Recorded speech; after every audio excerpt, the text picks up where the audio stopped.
नमस्कार, मैं हूं आपके साथ प्रेरणा मिश्रा। हमारे खास कार्यक्रम समझेंगे तो संभलेंगे में आपका स्वागत है। कोरोना वायरस के कारण लोगों के जीवन में कई बदलाव आए हैं। इनमें लॉकडाउन, आर्थिक परेशानियां, रहन सहन में बदलाव जैसी कई चीजें शामिल हैं।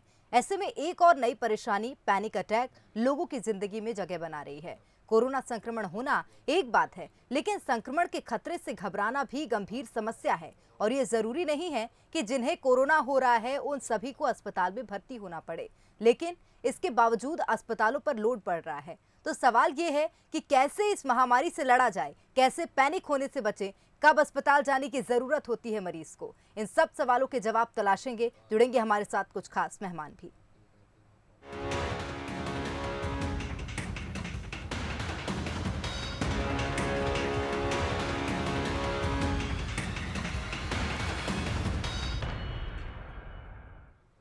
कोरोना संक्रमण तेजी से फैल रहा है, इसके मरीजों में लगातार बढ़ोतरी हो रही है, लेकिन इसमें घबराने की जरूरत नहीं है। लोगों को अपने बचाव के साथ सावधानी रखने की जरूरत है। अगर लोग कोरोना पॉजिटिव हो रहे हैं तो वो ठीक भी हो रहे हैं, लेकिन अफवाहों के चलते लोग पैनिक हो रहे हैं, जिस वजह से मुश्किलें कम तो नहीं हो रही, बल्कि इसका गलत असर पड़ रहा है। इसलिए जरूरी है कि बेवजह ना डरें, साथ ही जब जरूरत हो तभी अस्पताल जाएं। कोरोना की दूसरी लहर का प्रभाव धीरे धीरे लोगों की मानसिक स्थिति पर पड़ रहा है। डर का आलम यह है कि लोग व्हाट्सएप पर चल रही लिस्ट लेकर दवाइयां खरीद रहे हैं। विशेषज्ञ बताते हैं कि इस मानसिकता से उबरना होगा, साथ ही अफवाहों से बचना होगा, क्योंकि इसका असर मरीजों के साथ उनके परिजन के ब्रेन पर पड़ रहा है। उन्हें पैनिक अटैक आने लगे हैं। इसलिए हमें अपने विल पावर को स्ट्रांग रखने की जरूरत है। डर की वजह से आपकी सेहत खराब होगी, जिसका असर आपकी इम्यूनिटी पर पड़ेगा। मेरी प्रार्थना है, आपके भ्रम लोगों में भय पैदा कर देता है। मैं हाथ जोड़ रहा हूं आप सबके, लोगों में भय पैदा मत करो। कोरोना के कारण जैसे ही होता है, परिवार तो परिवार, रिश्तेदार भी भयभीत हो जाते हैं। कोरोना काल में दूसरी सबसे बड़ी समस्या बेवजह हॉस्पिटल पर पड़ रहे लोड की है। देश भर के डॉक्टर्स और नर्स इस वक्त 24 घंटे इस महामारी से लोगों को बचाने में लगे हैं। ऐसे में बेवजह अस्पतालों में लोड बढ़ाना कतई सही नहीं है। स्वास्थ्य मंत्रालय के मुताबिक कोरोना के 80% मरीजों में मामूली, जबकि 20% में गंभीर लक्षण होते हैं। इन 20% मरीजों को ही अस्पताल में भर्ती कराने की जरूरत पड़ती है। अस्पताल में भर्ती केवल 5% को आईसीयू में शिफ्ट किया जाता है। और इधर व्यक्ति को कोरोना होता है, बाकी के परिवार के लोग रेमडेसिविर ढूंढने निकल जाते हैं। इससे शॉर्टेज बढ़ जाती है, वो लाके घर पे रख लेते हैं। जबकि रेमडेसिविर लगना जब चाहिए जब 50% या 40% से ज्यादा इन्फेक्ट हो अंदर। आज हमारे पास वैक्सीन है। जरूरी एहतियात रखने पर हम इसकी चपेट में आने से बच सकते हैं। साइकोलॉजिस्ट का मानना है कि हम अपने दिमाग को जैसा फील कराना चाहते हैं वो वैसा ही करता है। इसलिए जरूरत है कि कोरोना संक्रमित होने पर भी हम पॉजिटिव रहें, पैनिक ना हो और बेवजह अस्पतालों पर भी लोड डालने से बचें। Bureau report, Bansal news. चलिए चर्चा को आगे बढ़ाते हैं। हमारे साथ डॉक्टर सत्यकांत त्रिवेदी मनोचिकित्सक हैं, वो भी जुड़ गए हैं, और इसी के साथ पंकज श्रीवास्तव कोरोना योद्धा हैं और बंसल न्यूज के लिए भी अपनी सेवाएं देते हैं। आप दोनों का ही बहुत स्वागत करती हूँ बंसल न्यूज में। चलिए, पहला सवाल मेरा डॉक्टर सत्यकांत त्रिवेदी जी आपसे ही है। देखा जाए तो लोग अब समझ चुके हैं कि कोरोना महामारी है, नियमों का पालन करना है, और शायद संभल भी गए हैं, लेकिन अब समझने की ये जरूरत है कि कोरोना महामारी में लोग पैनिक ना हो। क्या कहेंगे?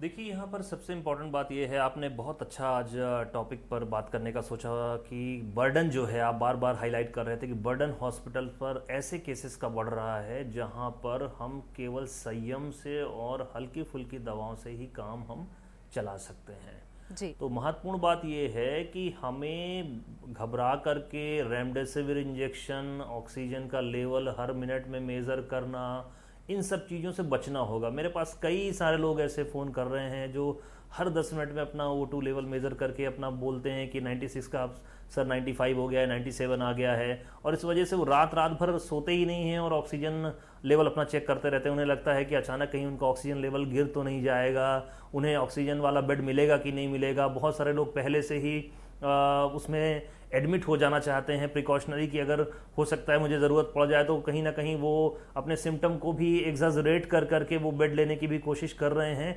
तो एक डर का माहौल व्याप्त हो गया है प्रेरणा।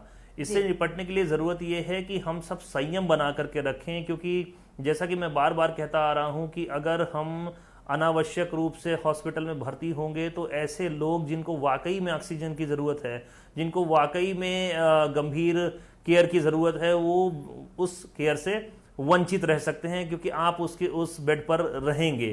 तो ज़रूरत है कि हम घर पर रहकर जो भी हमारे डॉक्टर्स ने इंस्ट्रक्शंस दिए हैं उसको फॉलो करें। और जो व्हाट्सएप में, सोशल मीडिया में, फेसबुक पर एक हाथ से लिखी हुई एक पर्ची चल रही है कि कुछ उसमें 3-4 एंटीबायोटिक्स हैं, 2-3 स्टेरॉइड्स हैं और मल्टीविटामिन 3-4 लिखे हुए हैं, ऐसा बिल्कुल नहीं करना है। क्योंकि आप अपनी मर्जी से अगर एंटीबायोटिक्स और स्टेरॉइड का सेवन करेंगे तो सेकेंडरी इन्फेक्शन, फंगल इन्फेक्शन का एक बहुत बड़ा रिस्क हो सकता है। डायबिटीज और हाइपरटेंशन का हम एक नया एपिडेमिक देख सकते हैं अगर हम स्टेरॉइड जिस तरीके से व्हाट्सएप और फेसबुक में जो पर्चियां चल रही हैं उसके हिसाब से अगर हम इलाज देंगे। आप मेडिकल स्टोर में जाइए तो लाइन की लाइन लगी हुई है, लोग अनावश्यक रूप से हाइड्रोक्सीक्लोरोक्विन, अनावश्यक रूप से डेक्सामेथासोन, अनावश्यक रूप से एजिथ्रोमाइसिन, ये सब खरीद करके खुद से खा रहे हैं। आपको करना ये है कि आपके जब भी लक्षण आए आप अपने डॉक्टर्स की सलाह लीजिए। डॉक्टर्स की सलाह लीजिए। अगर डॉक्टर कह रहे हैं कि आपको अब भर्ती होने की आवश्यकता है तो आप बेहिचक भर्ती होइए, लेकिन उसके पहले आप अनावश्यक रूप से अगर वहां पर बर्डन बनेंगे तो पूरा हेल्थ सिस्टम फेल हो जाएगा। और आप ये मान के चलिए कि अगले 15 दिन जो है वो बेहद इंपॉर्टेंट है, क्योंकि यहां पर गंभीर मरीजों की संख्या बढ़ सकती है। आप देखिए कि जिस तरीके से लैंसेट और कई और अन्य शोध पत्र हैं, उन्होंने बताया है कि 10 से 20 मई के बीच में काफी संभावनाएं इसकी बढ़ सकती हैं। तो यहां पर हमें बहुत ही विवेकवान बनने की जरूरत है। अपने और अपने परिवार को संभाल करके रखिए और अनावश्यक रूप से दवाइयां बिल्कुल मत खाइए। एक अच्छा रूटीन फॉलो करने की जरूरत है और जो आपके डॉक्टर ने इंस्ट्रक्ट किया है उसके हिसाब से ही चलें। बिल्कुल। चलिए सर, मैं आपके पास लौटूंगी, उससे पहले पंकज श्रीवास्तव जी के पास चली जाती हूं। पंकज, जिस तरह से एक मिसाल पेश कर रहे हैं, क्योंकि कोरोना जिनको होता है पैनिक हो जाते हैं, लोग डर जाते हैं कि ठीक नहीं होंगे, लेकिन पंकज जीता जागता उदाहरण है। कोरोना हुआ था, स्वस्थ होकर लौटे हैं। पंकज, क्या कहेंगे?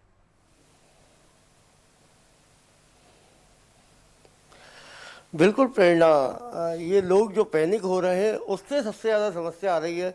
प्रेरणा, मैं आपको बता दूं कि इससे पहले मुझे कैंसर था और कैंसर से भी 3 बार ऑपरेट होने के बाद मैंने जंग को जीता है। और अब जब मैं लगातार सामाजिक काम भी करता रहता हूँ और लोगों की सेवा में लगा हुआ था, हॉस्पिटल लगातार जा रहा था, तो मैं देख रहा था कि लोग बाग काफ़ी घबरा जाते हैं कि कोरोना हो गया, कोरोना हो गया। कोरोना से घबराने के बाद आपकी जो विल पावर है वो खत्म हो जाती है। मैं जैसे ही पॉजिटिव हुआ मैं डरा नहीं, बिल्कुल बिना डरे मैंने सबसे पहले अपना सिटी स्कैन कराया। सिटी स्कैन करा के जब मुझे बिल्कुल कंफर्म हो गया कि ये कोरोना है तो मैं सीधा बंसल हॉस्पिटल में जाकर भर्ती हुआ। और यहाँ मैंने अपने आप को बिल्कुल भी ऐसा महसूस नहीं किया कि मैं कोरोना पेशेंट हूँ।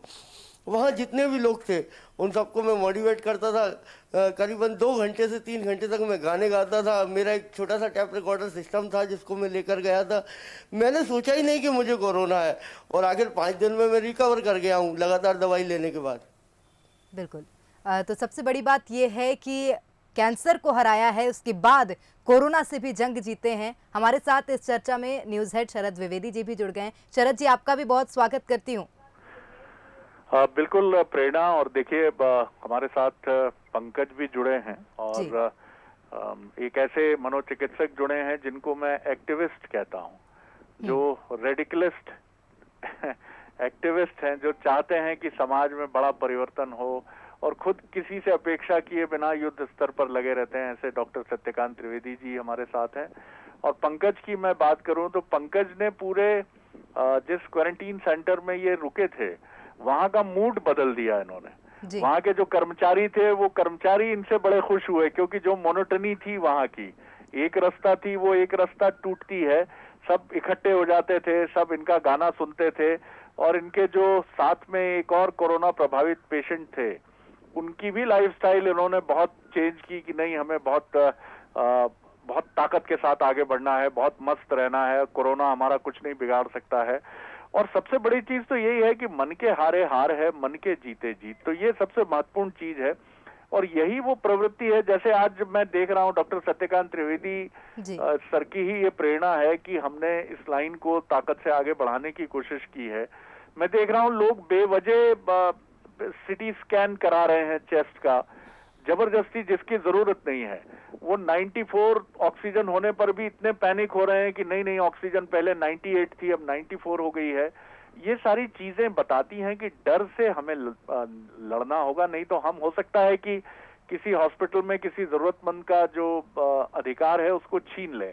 तो ये नहीं होना चाहिए, क्योंकि मैंने एक टर्म के बारे में काफी पहले पढ़ा था कि कई बार ऐसी परिस्थितियों में हाइपोकॉन्ड्रियाक शायद उसको कहते हैं, डॉक्टर त्रिवेदी उस पर ज्यादा रोशनी डालेंगे। ये एक बीमारी ही होती है, मनोरोग होता है, जिसमें व्यक्ति को लगता है कि उसको रोग ही हो गया, रोगाभासी लक्षण प्रकट होने लगते हैं।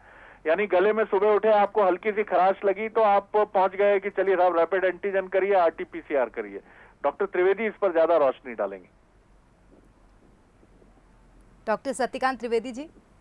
बिल्कुल ठीक कहा शरद जी। ये हमें इसे हम इलनेस एंजाइटी डिसऑर्डर कहते हैं। इसमें इंसान को पक्का बिलीफ होता है कि उसे ये बीमारी है और वो डॉक्टर शॉपिंग करता है। कई बार हमारे पास लोग कॉल करते हैं कि सर मुझे ऐसा ऐसा हो रहा है, सिर्फ हमसे रीएश्योरेंस लेने के लिए, और हमें पता होता है कि ये दूसरे डॉक्टर को भी कॉल करेंगे सेम रीएश्योरेंस के लिए। तो एक रीएश्योरेंस सीकिंग बिहेवियर हो जाता है। वो सबसे यही सुनना चाहते हैं कि हाँ मैं ठीक हूँ। उन्हें ऐसा लगता है कि डाउट हो जाता है कि ये जांच में कुछ गड़बड़ आ गई है, तो एक इंस्टीट्यूट को छोड़ करके दूसरे इंस्टीट्यूट में कराते हैं। आज कई लोगों से मेरी बात हुई, उन्होंने कल सिटी स्कैन कराया था, आज भी सिटी स्कैन कराने की बात करें, जबकि मैंने उन्हें बताया कि लगभग इतना हैवी एक्सरे लोड आपको जाना है जो कि अनावश्यक है। फिर भी वो काफ़ी समझाइश के बाद ही माने कि उन्हें सिटी स्कैन आज कराने की आवश्यकता नहीं है। तो ज़रूरत है कि यहाँ पर जितना कम इंफॉर्मेशन हम लें। यहाँ पर मैं कई बार थोड़ा सा अपने क्लाइंट्स के लिए, आप ये कह लें कि रूड हो जाता हूं, मैं उनसे बोलता हूं कि प्लीज़ आप मेडिकल का बिल्कुल भी नॉलेज नहीं लें। अपने समस्या के लिए आप अभी जितना आपको ज़रूरी है, जितना मैं बता रहा हूं उतने तक ही आप खुद को लिमिट रखें, तभी बात बनेगी। क्योंकि अनावश्यक इंफॉर्मेशन से हमारा एंजाइटी सेंटर एक्टिवेट होता है और वो हमें वैसे ही लक्षण प्रोड्यूस करता है जैसा हमने गूगल में पढ़ा कि सीने में भारीपन आ रहा है तो वो सीने में भारीपन आने लगता है, गले में उन्हें भारी चोक जैसा फील हुआ तो चोक जैसा फील होने लगता है, हाथ पैर में झुंझुनी सी आने लगती है तो झुंझुनी सा लगने लगता है। इवन आप देखिए कि उत्तर भारत में एक शब्द बड़ा प्रचलित है, बंसल न्यूज के माध्यम से आप सब लोग इस शब्द को सुनेंगे, हरारत। हरारत का मतलब होता है कि ये कहीं ना कहीं एक साइकोलॉजिकल फीवर सा है, क्योंकि अगर हम फीवर की बात करेंगे तो वो थर्मामीटर में आता है और जो गणित के आंकड़े होते हैं वो झूठ नहीं बोलते। फिर ऐसे पेशेंट्स मानते नहीं है कि नहीं सर हमारा थर्मामीटर में तो 98 आ रहा है, बट हमें अंदर से बुखार जैसा लगता है, हरारत जैसी लगती है। तो ये कई बार साइकोलॉजिकल और स्ट्रेस की वजह से हो सकती है। इसकी वजह से वो अनावश्यक ट्रीटमेंट लेते हैं और कई बार ट्रीटमेंट को, एक डॉक्टर के ट्रीटमेंट को ड्रॉप करके दूसरे डॉक्टर्स पे भी जाते हैं और ये भी नहीं बताते कि हमने पहले उन्हें दिखाया हुआ है। ऐसे में उनकी जो दिशा है ट्रीटमेंट की वो काफी ज्यादा बदल सी जाती है, अनावश्यक जांचों के फेर में फंसते हैं और अनावश्यक दवाओं की एक दुष्चक्र चलता है। और साथ ही साथ उनकी फैमिली मेंबर्स भी काफी ज्यादा परेशान होते हैं। और सबसे बड़ी समस्या बीइंग अ साइकियाट्रिस्ट मैं ये फील करता हूं कि अगर घर के मुखिया को ये समस्या हो गई तो पूरे परिवार को संभालना बड़ा मुश्किल हो जाता है, क्योंकि वो भारतीय समाज में हम डायरेक्टली अपने मुखिया से कह भी नहीं पाते कि आप ये गड़बड़ कर रहे हैं, ये विवेकहीनता का काम आप कर रहे हैं। तो ऐसे में परिवार के भी स्टैटिस्टिक्स काफी बढ़ते हैं और आर्थिक बर्डन तो बढ़ता ही है। जैसा कि हम देख रहे हैं यहाँ पर हमको अपनी जान को भी बचाना है, इन्फेक्शन से भी बचाना है और सही समय पर सही डिसीजन लेना। और बहुत इंपॉर्टेंट, मैं पिछले साल से कह रहा हूं कि कोविड के साथ में हमें एक जो सबसे बड़ा गुण अपने अंदर, अपने बच्चों के अंदर, अपने परिवार के अंदर डेवलप करना है वो है मितव्ययता का। क्योंकि आर्थिक समस्याएं हो सकता है आगे और आए, तो यहां पर मितव्ययी करना, अपनी आवश्यकताओं को बेसिक मोड में लाना, ये बहुत उपयोगी साबित हो सकता है। बिल्कुल आपने ठीक कहा डॉक्टर त्रिवेदी, बहुत अच्छे ढंग से आपने कहा। और ये हरारत शब्द से मुझे बिल्कुल ध्यान आया कि ऐसा व्यक्ति जिसको ये मनोविकार होता है वो ऐसे चिकित्सकों से बहुत नाराज रहता है जो उसे बीमार नहीं मानते, ऐसे मित्रों से और ऐसे नाते रिश्तेदारों से बहुत चिढ़ता है जो उसे बीमार नहीं मानते। उसका सबसे बड़ा मित्र वही होता है जो उसकी कलाई पकड़कर कहते अरे तुम्हें तो बहुत तेज बुखार है, तुम कर क्या रहे हो, तुम्हें तो किसी हॉस्पिटल में होना चाहिए। बहरहाल ये तो एक एंड हुआ, लेकिन दूसरा सिरा जो है वो है पंकज। पंकज, मैं आपकी तरफ आता हूं। मुझे ये बताइए कि जैसा हमने बात की कि एक तरफ तो ऐसे दुखी लोगों की श्रृंखला बहुत अधिक है, बहुत अधिक ना भी कहूं मैं तो ऐसे हैं जो हमेशा ये मानते हैं कि कुछ ना कुछ गड़बड़ घटने वाला है, और दूसरे छोर पर आप जैसे आशावादी लोग हैं जो हमेशा ये मानते हैं कि 2 बार आपकी 11 घंटे, मुझे याद है आपकी जब ओरल मुंह की आपकी सर्जरी, कैंसर सर्जरी मुंबई में हुई थी, तो ये 11 घंटे चली थी और इसमें आपके जबड़े का एक बड़ा हिस्सा निकाल दिया गया था। इतनी बड़ी सर्जरी जिससे चेहरे के आकार पर भी असर आया, कोई और होता तो वो अपना चेहरा देखकर अगले दिन एक किस्म के नकारात्मक भाव से भरता। आपकी क्या है, आपकी उम्मीद का झरना कहां से बहता है? थोड़ा सा हमारे साथ शेयर करिए ना, क्या सोचकर आप हमेशा उम्मीद से भरे रहते हैं? मैं आपको बताऊं शरद जी, सबसे ज़्यादा मेरी उम्मीद मेरी माँ, मेरी पत्नी, मेरे बच्चे।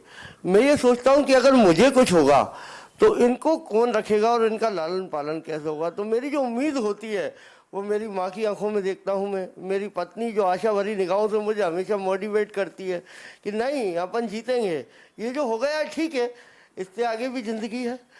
और ख़ासकर कहा जाए तो ज्योतिरादित्य सिंधिया जी जो मेरे आइडल के रूप में हैं, महेंद्र सिंह सिसोदिया पंचायत मंत्री, ये लोग मुझे लगातार मोटिवेट करते हैं। मैं आपको शरद जी बता दूं कि जब मुझे कैंसर हुआ था तो मुझे यहाँ से गाड़ी में डाल के, जब पंचायत मंत्री महेंद्र सिंह सिसोदिया विधायक हुआ करते थे, सीधे मुझे दिल्ली लेकर गए और दिल्ली ले जाके उन्होंने महाराज ज्योतिरादित्य सिंधिया के सामने रखा कि देखिए इसे कैंसर हो गया है, 2 बार ऑपरेट हो चुका है।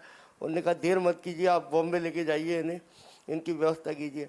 तो जब लोग बाग आपको मोटिवेट करते हैं, लोग बाग आपका इलाज कराने के लिए तैयार खड़े रहते हैं, तो आपको भी अपने आप को ठीक करना है। जब मेरा कैंसर का ऑपरेशन हुआ और ऑपरेशन के बाद मैं खाना नहीं खा पाता था, ये सबसे बड़ी समस्या थी। तो हमने उसका भी रास्ता निकाला था कि हम खाने को, जैसे रोटी होती थी, दाल होती थी, तो उसको पीस लेते थे, पीस के पीते थे आराम से। ऐसे करके मैंने करीबन 2 महीने निकाले। इसके बाद फिर मैं जब स्क्रीन पे आने की बात आई तो मैं अपने चैनल का धन्यवाद सबसे पहले करूंगा कि चेहरा खराब होने के बाद भी आप लोगों ने मुझे इतना मोटिवेट किया और लगातार मैं उस टाइम बोल भी नहीं पाता था, मेरी आवाज़ लड़खड़ाती थी, मगर मेरे फोन लिए जाते थे। बहुत सुंदर है, बहुत प्रभावी है। और चेहरे का मतलब होता है ये नहीं कि एक सुंदर नाक नक्श, चेहरे का मतलब होता है प्रस्तुति, अपने काम को बेहतर तरीके से परफॉर्म करने का एक अंदाज, वो आपके पास है। और एक चीज, आपने कई लोगों की तारीफ की, कुछ बड़े नाम भी लिए, लेकिन मैं फिर कहूंगा कि सबसे बड़ी ताकत आपके मन के भीतर की ताकत थी पंकज। जो हमारे भीतर के मन की ताकत है, मैं नहीं कहता कि बाहर से ये चीजें हमें नहीं मिलती, लेकिन बाहर से हमें बहुत समर्थन मिलता है, लेकिन इसका जो असली स्रोत है, जो असली झरना है, जो इसका पॉइंट है, वो हमारे भीतर ही होता है। और इसी आशावाद को लेकर आप चलते रहें। और आपने बहुत अच्छी बात कही कि आपका परिवार आपकी एक बड़ी शक्ति होता है। डॉक्टर त्रिवेदी, जब मैं रीडर्स डाइजेस्ट अपने कॉलेज दिनों में पढ़ता था तो उसका एक कॉलम मुझे बहुत अच्छा लगता था जिसका नाम होता था जीवन का सौंदर्य। और जीवन के सौंदर्य में अक्सर वो कहानियां और जीवन का रोमांच एक कॉलम होता था, जिसको मैं हमेशा ये पढ़ता था। तो जो लोग जब चुनौतीपूर्ण स्थितियों में फंसते थे, कोई किसी पर्वतारोही किसी पर्वत की चोटी पर फंस गया और 16 दिनों तक वहां पर वो कैद है, बर्फीली हवाएं उसे छील रही हैं, परेशान कर रही हैं, किसी दुर्घटना में किसी बड़े ट्रक के नीचे कोई 16-8 घंटे दबा रहा, तो उनकी जो स्टोरी का मॉरल होता था वो ये होता था कि हम उस समय खराब बातें ना सोचकर अच्छी बातें सोचते थे कि मेरी पत्नी के साथ मैंने कितनी अच्छी आउटिंग की थी हिल स्टेशन में, मेरे बच्चों के साथ इस बार का समर वैकेशन कितना अच्छा था। तो खराब समय में अच्छे समय को जीवित करना, क्या ये हुनर सीखना चाहिए?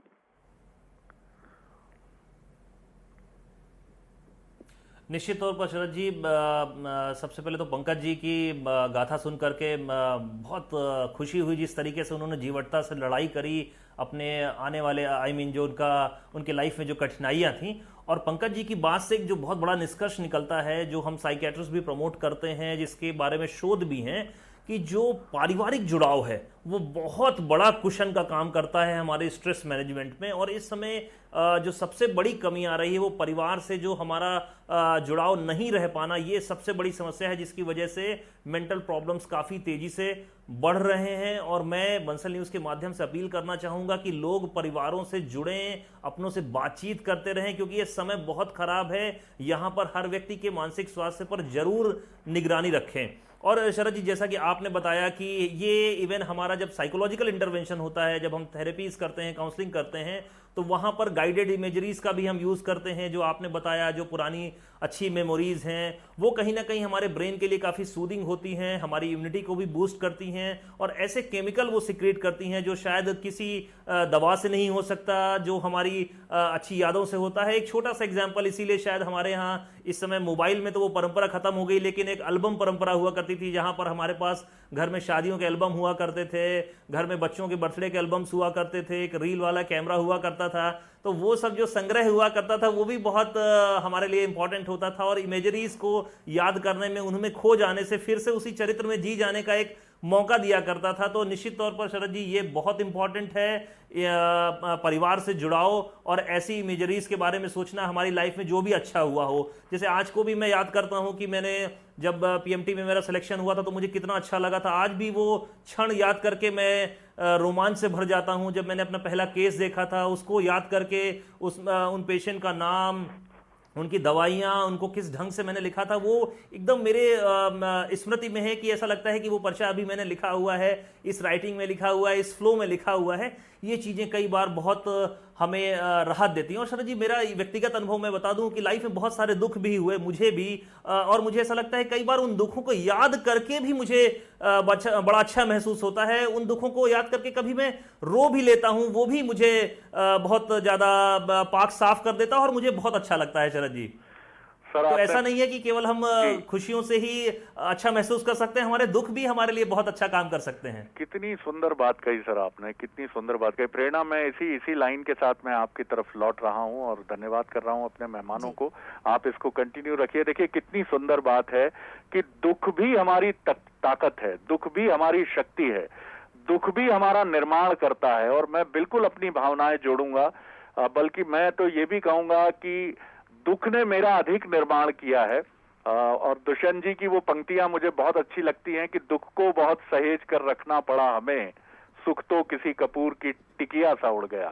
तो सुख तो जो है वो गरम तवे पर पानी की बूंदों की तरह है, हालांकि हमारी मेमोरी में वो बना रहता है, लेकिन अधिकतर तो चैलेंज है। मैं दुख नहीं कहूंगा, जो चैलेंज है, माता पिता चले गए जीवन से, एक क्षण वो भी आया, लेकिन ये सारी चीजें हमें जिम्मेदार बनाती हैं, हमें और जवाबदेह बनाती हैं, और ज्यादा अकाउंटेबल बनाती हैं। प्रेरणा, मैं आपको सौंप रहा हूँ। बहुत धन्यवाद सर हमारे साथ जुड़ने के लिए और ये चर्चा बेहद दिलचस्प बनाने के लिए। जिस तरह से सर ने बताया था कि पंकज श्रीवास्तव जी ने अपना जो कोरोना का मुश्किल दौर था, हॉस्पिटल में रह के बहुत सुंदर तरह से समय बिताया। पंकज श्रीवास्तव जी, मैं आपसे ही जानना चाहूंगी किस तरह से आपने ये दिन निकाले हैं।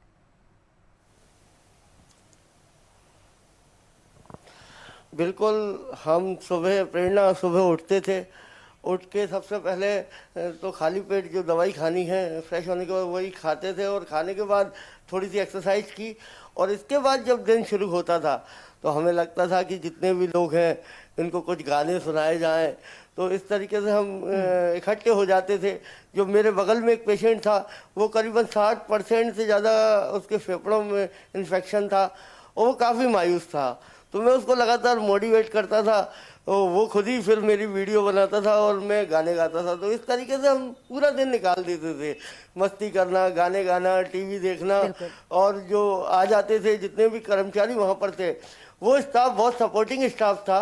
उस स्टाफ के लिए हम देखते थे कि वो दिन भर एक पूरी ड्रेस पहने हुए हैं, पसीने में लथपथ नहा रहे हैं, वो बोर हो जाते हैं, वो परेशान हो जाते हैं। तो जैसे ही वो परेशान होते थे, मैं एक आध गाना शुरू कर देता था, वो सब इकट्ठे हो जाते थे और उतनी देर वो सब कुछ भूल जाते थे। तो मुझे भी नहीं लगता था कि माहौल आपने बनाया था। सत्यकांत त्रिवेदी जी, मैंने याद ही नहीं किया कि एक छोटी सी प्रतिक्रिया सत्यकांत त्रिवेदी जी से लेना चाहूंगी। सर, जिस तरह से देखा जा रहा है कि लोग डिप्रेस्ड हो रहे हैं मेंटली कोरोना के संकट काल में, क्या कुछ करें जिससे इस डिप्रेशन से दूर जाएं?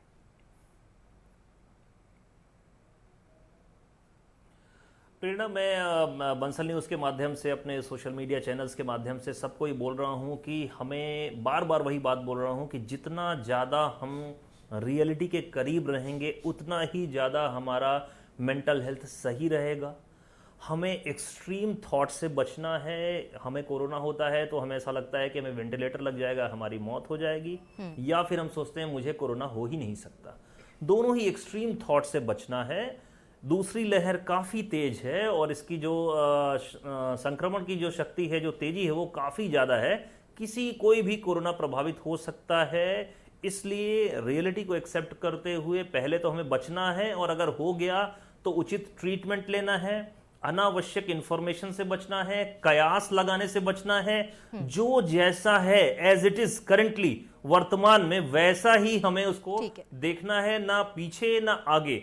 एग्जैक्टली जो करंट मूवमेंट है उसमें ही जीने की कोशिश करनी है, वो ही हमारे मेंटल हेल्थ का रक्षक होगा। जीवन शैली को बना करके रखना है, 3 से 4 किलोमीटर का वॉक करना है, स्क्रीन अवॉइड करनी है, नशे से बचना है, और अपने घर परिवार वालों रिश्तेदारों से के साथ में अच्छा संवाद स्थापित करना है। कुछ खेल कूद में शौक है वो भी आप अपने पूरे कर सकते हैं, और अपने डॉक्टर की सलाह को ही सबसे ऊपर रखना है। अनावश्यक इन्वेस्टिगेशन से बचना है। प्रेरणा, बिल्कुल, बहुत आवश्यक दिशा निर्देश दिए हैं आपने, संदेश दिए हैं। बहुत धन्यवाद आप दोनों का ही हमारे साथ जुड़ने के लिए। तो निश्चित रूप से कोरोना का संकट काल है, मुश्किल दौर चल रहा है, लेकिन पैनिक ना हो। जिस तरह से हमारे साथ डॉक्टर जुड़े थे, उन्होंने भी कहा कि आवश्यक गतिविधियां करिए, लेकिन पैनिक मत होइए। जो भी खबरें आपको भ्रमित कर रही हैं उनसे दूर रहिए, गाने सुनिए, खेलकूद जिसमें आपको इंटरेस्ट है वो करिए। दीजिए इजाजत, नमस्कार।